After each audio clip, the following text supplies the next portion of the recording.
მოგესალმებით, მივესალმები აკადემოსი TV-ს მაყურებელს. ეს არის რიგით მესამე ინტელექტუალური თამაში, რომელიც დედაენის წესს დავამტყუეთ და შესაბამისად დღევანდელი შეკითხვები ქართული ენიდან იქნება წარმოდგენილი. ჩვენი თამაში შედგება ორი ტურისგან და აქვე შეგახსენებთ, რომ ამ თამაშს არ ყავს არც წაგებული, არც მოგებული მხარე, უბრალოდ თქვენს ცოდნას ვამოწმებთ. თქვენს წინ მოთავსებულია ღილაკები, რომლებზეც ხელის დაჭერით თქვენ აფიქსირებთ თქვენს მოსაზრებებს და ვინც პირველი დააჭერს ღილაკს, მე მასთან გადავალ შესაბამისად შეკითხვით. მოგესალმებით კიდევ ერთხელ ჩვენი თამაშის მონაწილეები გახლავთ გეგა ხარებაშვილი და ვახტანგ კვეკვესკირი. გეგა, მიგიღია თუ არა მსგავსი ტიპის თამაში მონაწილეობა და რა მოლოდინები გაქვს დღეს? საერთოდ მე მიღია ესეთი ინტელექტუალური თამაში მონაწილეობა, მაგრამ მე მაქვს დიდი მოლოდინები და ხო, შეიძლება სახალის ვიქნა. ვახტანგ. მეც არასდროს არ მიმიღია ესეთი ინტელექტუალური თამაში, ეს ჩემი პირველი ესე თქვა ცდა და ესე თქვა ცოტა ნერვიულობა, იმიტომ რომ თქვენ ხედავთ და ეხლა რომ არ სწორად გაწევ პასუხს, შეიძლება რომ კარგით, მე წარმატებებს გისურვებთ. ღელავთ, იმიტომ რომ როგორც გითხარით, აქ ერთმანეთს არ ვეჯიბრებით და მოგებული წაგებული მხარე არ ყოფს. მაშასე პირველი ტური იქნება ზოგადი შეკითხვები ქართული ენიდან და პირველი შეკითხვა. რომელია კრებითი სახელი ჩამოთვლითაგან? სახლი, ფარა, თაფლი. ვახტანგ? ფარა. აბსოლუტურად მართალი ხარ, ფარა სწორი პასუხია. დაასახელეთ ერთი კნინობით ალერსობითი სახელი. თამუნია. კი ბატონო, გეთანხმები, სწორი პასუხია და მესამე შეკითხვა. დაასახელეთ ძველი ქართული ანბანის სახელწოდება. მე ჩამოგითვლით ნუსხური, ასომთავრული, მრგლოვანი თუ ყველა მისაღებია. ყველა მისაღებია. აბსოლუტურად მართალი ხარ, რა თქმა უნდა, ყველა მისაღებია. შემდეგი შეკითხვა. ზეცერთავის სახელის რომელი ჯგუფია სიტყვა საქართველო? დანიშნულებით. ოჩა, დანიშნულებით, რა თქმა უნდა. რომელია სწორი? 21 თუ მე-21? 21. 21 რასაკვირველია, არის სწორი პასუხი. შემდეგი შეკითხვა. ისტორიული წყაროების თანახმად, რომელმა მეფემ შექმნა ქართული ანბანი? მეფე ფარნავაზმა. მეფე ფარნავაზმა, აბსოლუტურად მართალი ხარ, გილოცავ. შემდეგი შეკითხვა. რომელი ქართველი მწერლისა და საზოგადო მოღვაწის ინიციატივით ამოაკლდა ქართულ ანბანს ზედმეტი 500? ილია ჭავჭავაძე. ილია ჭავჭავაძე, რა თქმა უნდა, და ამ ტურის ბოლო შეკითხვა. დაასახელეთ ერთ-ერთი კუმშვა მტვეცადი სახელი. ხარხანა. ხარხანა, კი ბატონო. მოკლედ, ამით ჩვენი პირველი ტური დასრულდა და ვახტანგ, როგორ შეაფასებდი პირველ ტურს? იყო თუ არა რთული შეკითხვები? არა, უბრალოდ რთულს მეოლედი. მე ეხლა რომ ამომარჩიეს, მე მეგონა რომ უფრო რთული იქნებოდა და მაგიტომ ხედავთ გენ, მაგრამ კი ბატონო, ჩვენ პირობას ვდევთ, რომ შემდეგ შეხვედრებში ჩვენ გაცილებით გავართულებთ შეკითხვებს. ეს თქვენი ერთგვარი პირველი ინტელექტუალური თამაშია და ამიტომ ასე ვთქვათ, დაგინდეთ. როგორ შეკითხვას ელოდები გეგა მეორე ტურში? მე უფრო ველოდები, აი მაგალითად ჩამოთვალე ის 5 რომელიც ამოვარდა ქართული ენიდან. კარგი. ხომ მოდით, დავიწყოთ მაშინ მეორე ტური, თუ გიზარდ ხართ. დაბრუნდით მეორე ტურით, რომლის შეკითხვები ოდნავ განსხვავებული ფორმატის არის და შევხვდებით სწორია, არასწორია შეკითხვებსაც.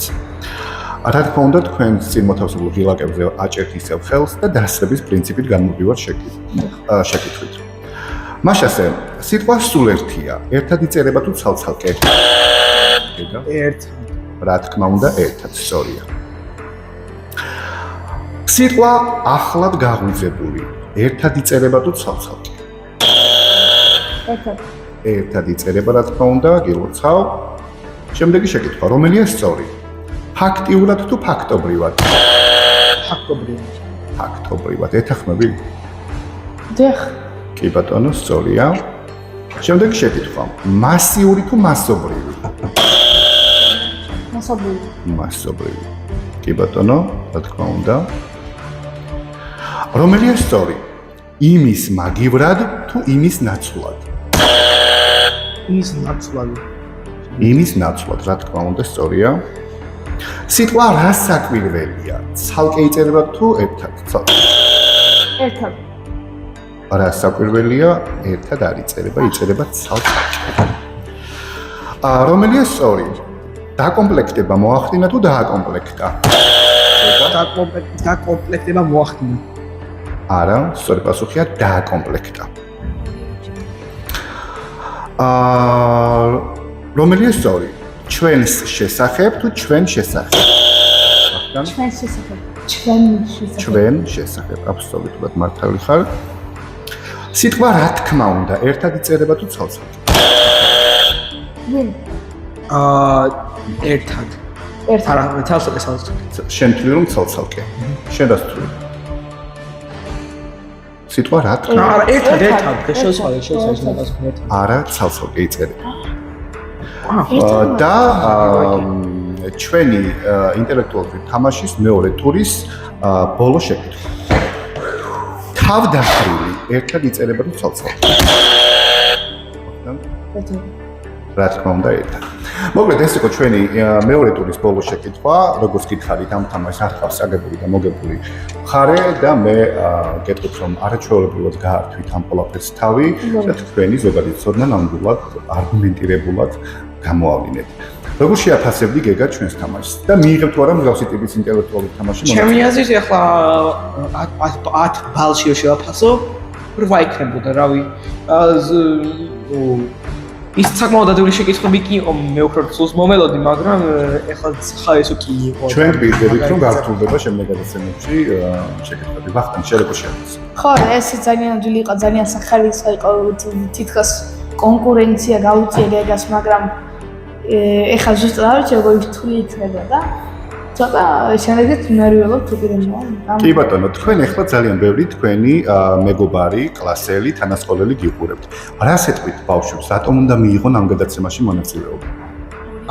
ჩემი აზრით ძალიან სახალისო რაღაცაა და ტესტავს შენს ზოგად ცოდნას.